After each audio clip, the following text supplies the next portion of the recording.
नमस्कार जय जगन्नाथ। आज रेसिपी हूँ कलरा चिप्स रेसिपी जोटा कि बहुत ही कम तेल रे पूरा क्रिस्पी कलरा चिप्स रेडी हम। देखंतु जदि रेसिपीटी पसंद आसीबो ताले वीडियो को गोटे लाइक करेंगे। चैनल जो मैंने नुआ अच्छा चैनल को सब्सक्राइब करने जमारू भूलें। देखंतु केते बढ़िया भाव में कम तेल रे केते क्रिस्पी कलरा चिप्स रेडी होइछि। ताले चलंतु रेसिपीटी जानि नबा। देखो ये मु कलरा को एमती पतला पतला एमती लंबा सेप्रे काटी नहीं। सेप्टा आप निज चॉइस मुताबक नहीं पारे। ये आम कलरा देदेबा स्वाद अनुसार लुण अल्प टिके हलदी हाफ टी स्पून हम आ गोटे छोट चमच लंका गुंड देवा। बर्तमान गोटे छोट चमच धनिया गुंड देवा। ये मुझे 2 चमच बेसन आ गोटे चमच नहीं कॉर्नफ्लोर पाउडर जगह आप चाउल गुंड भी नहीं पारे। बर्तमान हाफ टी स्पून नहीं मु अदा रसुण पेस्ट एवं किछिटा धनिया पत्रर।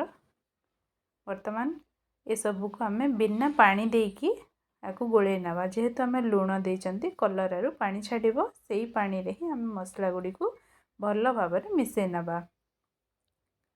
देखंतु एठी हमर पूरा बढ़िया भाव में मु गोले नहीं। बर्तमान आपको आम 5 मिनट रेस्ट पे देबा ताकि मसलाटा हमर सेट हो जिवो। ताले जीवा आम नेक्स्ट प्रोसेस को।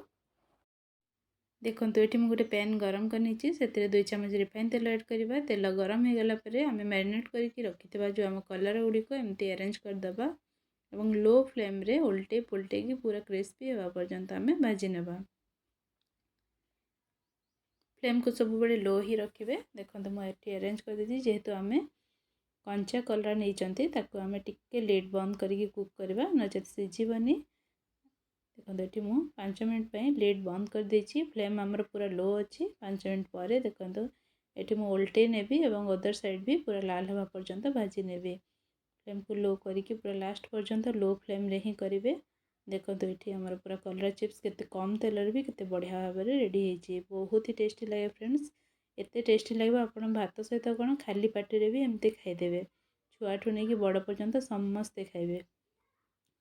देखो ये आमर पूरा कलरा चिप्स रेडी होगा पूरा कुड़मुड़िया होगी। बर्तमान यहाँ को आम बाहर करने गोटे प्लेट को एवं यही प्रोसेस सेकेंड बेच को भी मुझे करनेबी।